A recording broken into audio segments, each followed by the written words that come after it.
After having cleaned the tattoo, carefully wash and dry the surrounding skin.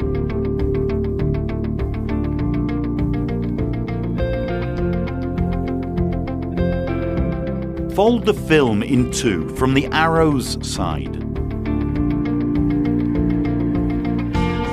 Peel off the protective back coating from the short checked side. Avoid touching it with your fingers.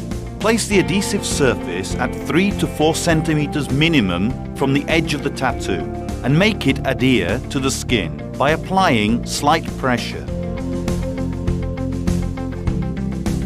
Peel off the protective back coating from the long checked side and lay the whole film onto the tattoo, making it adhere properly by applying slight pressure. Some regular bleeding from the tattooed skin will prevent the glue from sticking together with the tattoo. Starting from the arrows, softly peel off the upper protective film from the center towards the external edges.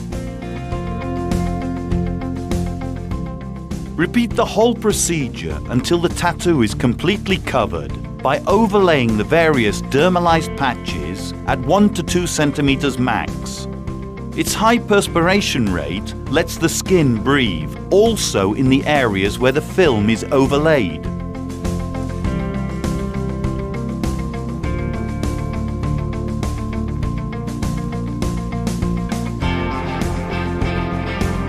Dermalize may be cut in the desired dimension so that any scaled tattoo may be fully covered.